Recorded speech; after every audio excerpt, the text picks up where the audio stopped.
Bonjour mes amis Facebook et Messenger et bonjour mes petits abonnés de YouTube et bienvenue dans Ultra Geek qu'on va parler maintenant spécial mini Super Nintendo. Ça y est, je vais acheter aujourd'hui et c'est à Game Spirit.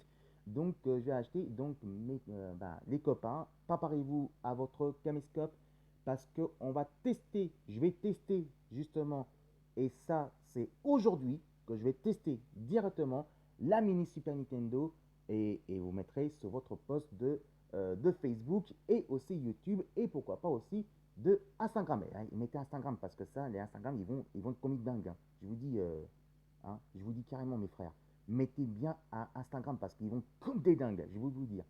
Alors, évidemment, c'est clair que la mini Super NES coûte un peu plus cher que l'ancienne version de la mini NES.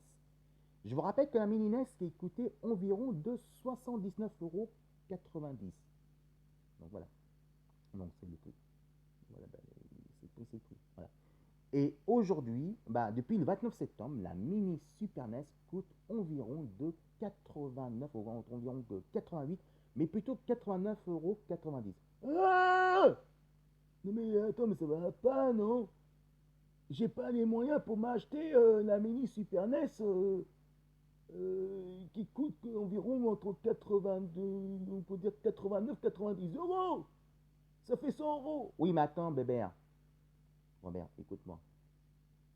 Je te dis, c'est cher. Oui, c'est un peu élevé.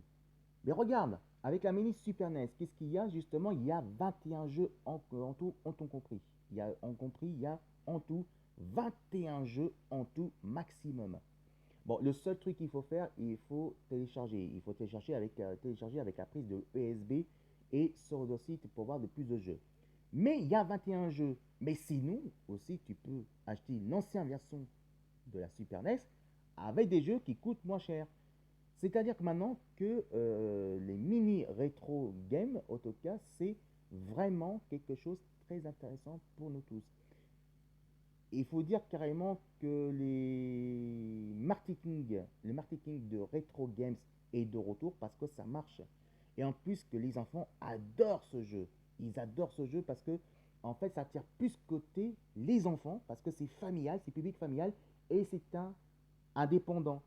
C'est pas comme on voit d'aujourd'hui, par exemple, on peut dire carrément, allez, on peut dire qu'entre la PS4 et la Xbox One la PS4 et la Xbox One qui coûte largement plus cher que côté les anciennes versions.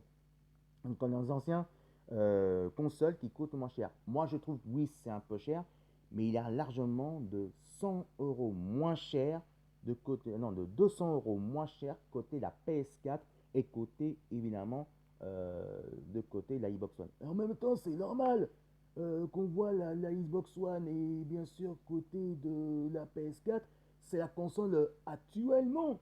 Mais là quand même, mais attends, là quand même il faut pas être radin. Il ne faut pas être capricieux aussi. C'est normal que la mini Super NES coûte super cher et en même temps qu'on peut dire que c'est vrai que c'est 200 euros moins cher que côté la Xbox One X qui va sortir normalement à partir de 7 novembre qui coûte environ 500 euros. Là ça change tout. Ah bah là ça change tout. Voilà. Donc c'est pour ça qu'aujourd'hui on va faire l'émission, un petit peu l'émission spéciale la mini Super Nintendo. Qu'est-ce qu'il va y avoir? Bah bien sûr il y aura bien sûr les jeux. Il y aura de l'animation des jeux de la Super Nintendo qui va avoir. Et aussi il y aura aussi les youtubeurs comme Carole, comme Julien Chiez et les testeurs qui vont tester la mini Super Nintendo. Et moi que je vais tester directement à Game Spirit avec leurs vidéos. Si vous aimez le Ultra Geek spécial mini Super Nintendo, vous marquez Filet Tomomo, vous regardez Ultra Geek et bien sûr c'est Ultra Geek spécial mini Super Nintendo. Bienvenue à tous, on se retrouve juste après. A tout de suite.